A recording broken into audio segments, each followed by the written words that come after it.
आपके माध्यम से मैं समस्त मतदाताओं से निवेदन करना चाहता हूँ, वो कौन होता है जो छुपता है, वो कौन होता है वो जो डरता है, वो कौन होता है जो छद्म वेश में मत हरण के लिए आता है, वो होता है छली पापी, वो होता है राक्षस स्वरूप। अगर इतनी हिम्मत है और सच्चे हैं तो सही आईडी सही नाम लेके मेरे सामने खड़े होकर मुस्कुरा, मैं मेरा जवाब दूंगा। ये इसलिए कर रहे हैं कि भ्रम फैलाना चाहते हैं।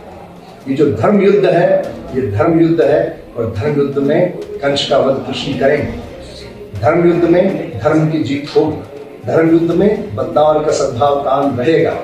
वो जो छल कपट करके मतहरण करके पुनः सत्तासीन होना चाहते हैं, बदनावर का विकास अवरुद्ध करना चाहते हैं, उन्हें बदनावर की जनता पहचाने की सजा दी। क्या जरूरत है फेक आईडी की? खुद की आईडी से पोस्ट करने, क्या जरूरत है छुप के प्रहार करने की? शिखंडी का प्रयोजन सब जानते हैं, क्या जरूरत है?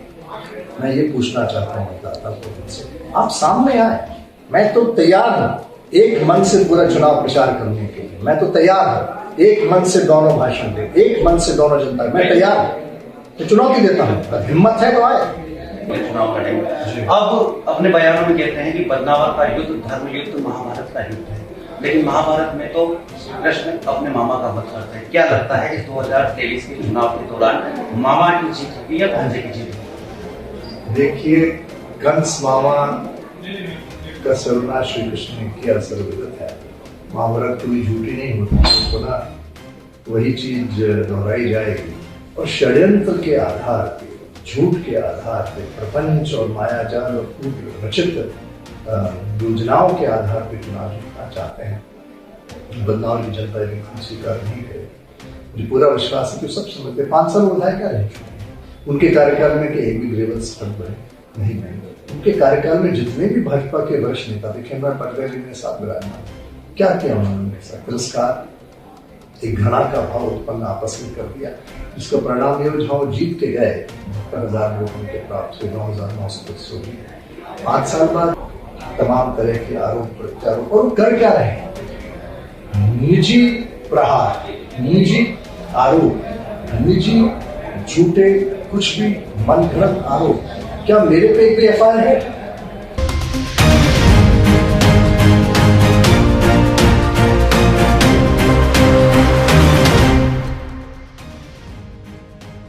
भाजपा प्रत्याशी राजवर्धन सिंह दत्तीगांव ने चुनावी मैदान संभाल लिया है। एक और कांग्रेस प्रत्याशी शेखावत अपनी फायर ब्रांड शैली में आक्रोशित होकर जनता के बीच जा रहे हैं, तो वहीं दत्तीगांव अपनी सहजता के लिए परिचित हैं। आम मतदाताओं के बीच जाकर शालीनता से अपनी बात रख रहे हैं। अब दत्तीगांव 7वीं बार मैदान में अब तक के 4 बार जनता की अदालत में जीत का सहारा बंधवा चुके हैं और इस बार फिर से अपनी जीत के प्रति आश्वस्त भी हैं। भाजपा सरकार के द्वारा चलाई जा रही जन कल्याणकारी नीतियों के बूते एक बार फिर से जनता का आशीर्वाद मिलने की उम्मीद भी रखते हैं। क्या कहते हैं भाजपा प्रत्याशी दत्तीगांव, सुनिए उन्हीं की जुबानी। नमस्कार, एनटीवी टाइम न्यूज चैनल में आपका स्वागत है। आपके साथ मैं हूं पवन वैष्णव। हमारे साथ बदनावर विधानसभा के एक ऐसे नेतृत्वकर्ता जो लगभग 25 वर्षों से बदनावर विधानसभा में सक्रिय है। राजनीति इन्हें विरासत में मिली थी, लेकिन उस विरासत की राजनीति का बखूबी इन्होंने निर्वहन किया है। अपने पिताजी के नाम को प्रदेश स्तर तक बढ़ाया भी है। न सिर्फ अपने पिताजी की छवि को कायम रखा है, बल्कि उस छवि को विस्तारित करने का भी काम किया है। एक ऐसे ही नेतृत्व के धनी राजवर्धन सिंह जी दत्तीगांव हमारे बीच में, जो वर्तमान में प्रदेश सरकार में औद्योगिक नीति एवं निवेश प्रोत्साहन मंत्री है। आइए चर्चा करते हैं राजवर्धन सिंह जी दत्तीगांव से और जानते हैं कि बदनावर को पहली बार मंत्री पद का दर्जा मिला था और उस मंत्री पद के दर्जे के बाद कितना विकास बदनावर में हुआ। नमस्कार दत्तीगांव जी, बदनावर में पहली बार मंत्रालय मिला, इस मंत्रालय का बदनावर की जनता को उनके मत के आधार पर जो उन्होंने सरकार शिवराज सिंह की 4थी बार बनाई, उसका निश्चित तौर पर लाभ मिला है। हर क्षेत्र में शिक्षा देख लीजिए, हमें तो CMS स्कूल मिला, हमारी कॉलेज की नवीन बिल्डिंग बदनावर में तैयार है, कानून में हमारी बिल्डिंग तैयार है, हमको ITI मिला 15 करोड़ का, जो हमारे पास पहले नहीं था।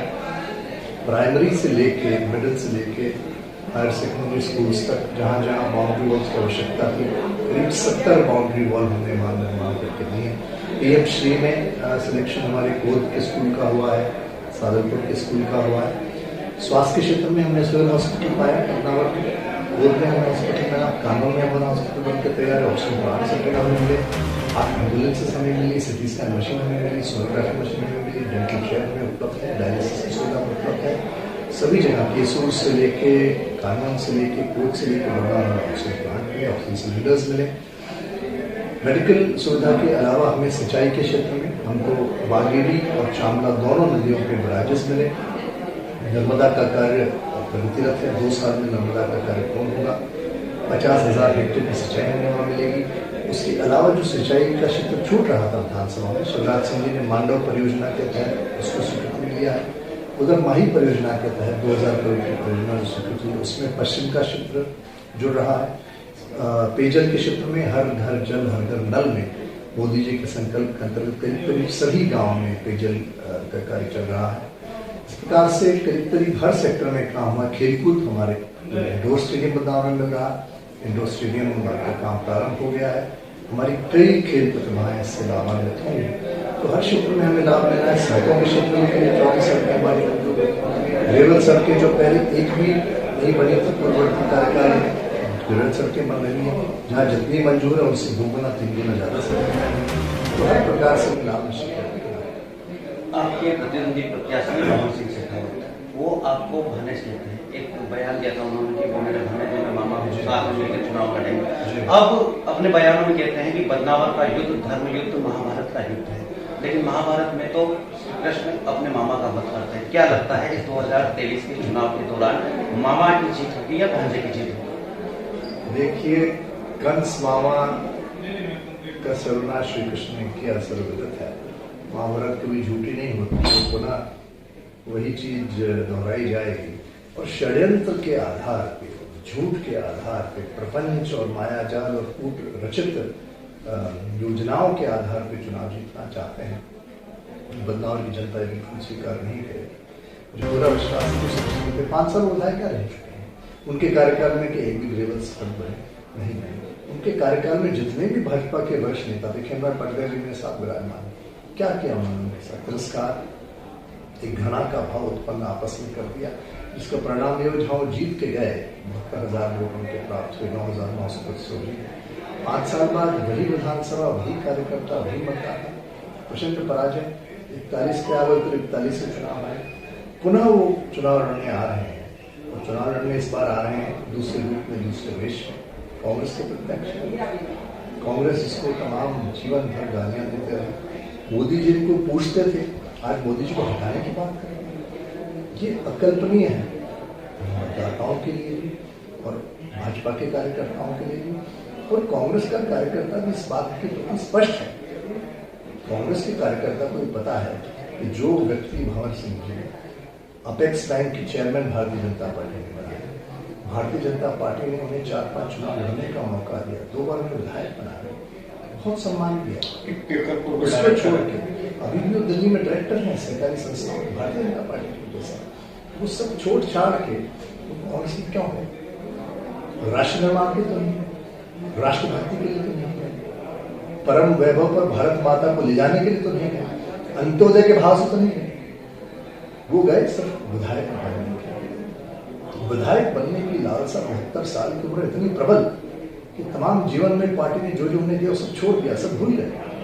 उनके बेटे को पार्षद तक का टिकट दिया पार्टी ने, भारतीय जनता पार्टी ने इंदौर से। अब उनकी जमानत जब्त हो गई तो भारतीय जनता पार्टी किसने क्या करी? राम लहर में चुनाव लड़े, राम लहर में चुनाव जब लड़े भारतीय जनता पार्टी के तमाम लोग जीते, तो फिर चुनाव आए।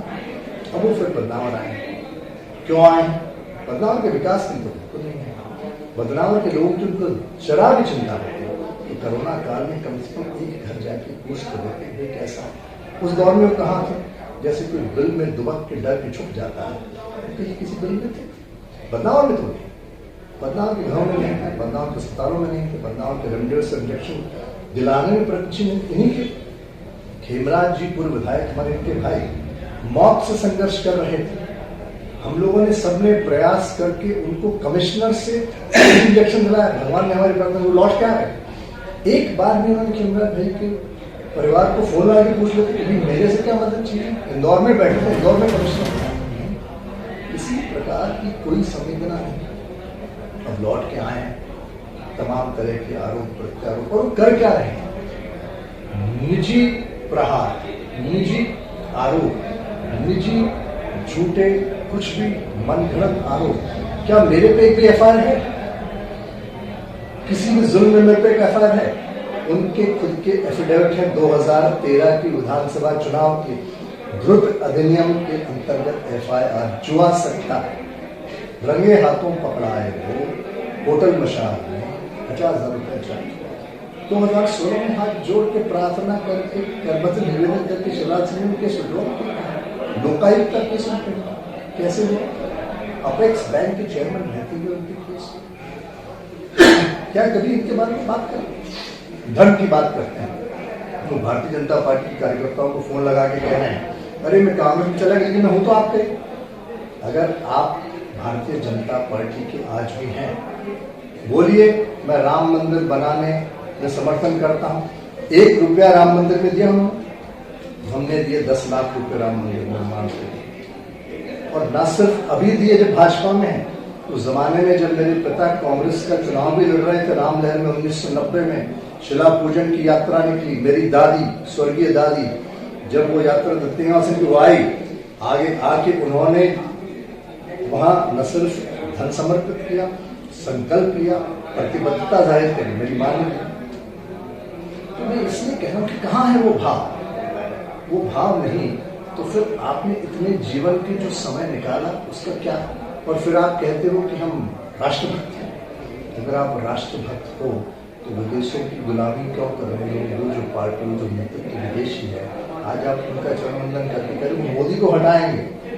मोदी को हटाएंगे, तमाम चीजें। बदलाव का मतदाता क्या समझता है, क्या उसको पता नहीं? हम पे आरोप लगाए, गिरेवन सड़क को लेकर तमाम आरोप लगाए, एक भी पैसे का कहीं गलत उपयोग नहीं हुआ। और क्या एक भी गिरेवन सड़क बने? 5 साल। अब जब विकास हो रहा है, सड़कें बन रही है, पानी आ रहा है, ब्रिज बन रहे हैं, स्कूल खुल रहे हैं, ITI खुल रहे हैं, इंडस्ट्री आ रही है, उनके मनने का साफ लोग बदलाव का विकास से देखा नहीं। मुझे प्रसन्नता होती है कि भाजपा में रहते हुए हमारे साथ उपचुनाव में आते प्रचार करते भारतीय जनता पार्टी खड़े, तो जनता इस बात को समझती है। और मुझे पूरा विश्वास है कि षड्यंत्र ज्यादा नहीं चलेगा। भाजपा भी समझेगी, कांग्रेस भी समझेगी, और बदलाव विधानसभा काफी बड़े नेता माने जाते शेखावत जी फायर ब्रांड शैली में आप पे आरोप प्रत्यारोप लगाते हैं। कई प्रकरण जैसा कि आप बता रहे थे दर्ज भी है। क्या बदनावत के मतदाता ऐसे नेता को फिर से दोबारा मौका देंगे? मेरी एक भी बात का जवाब देंगे मन से दिन लोकायुक्त के केस उन पे क्या है? उनका एडिटर 2013 का क्या था केस, कैसे था? जवाब दें। मुझ पे उंगली उठाते हैं, खुद जवाब क्यों नहीं देते? ये प्रश्न उनके राष्ट्रभक्ति के विषय में जवाब दे दें, राम मंदिर के विषय में जवाब दे दें, धारा 370 के विषय में जवाब दे दें, भारत माता को परम वैभव पे ले जाने के विषय में जवाब दे दें। अगर वो RSS के कार्यकर्ता आज भी हैं, सदस्य आज भी हैं, तो इसके बारे में स्पष्टीकरण है।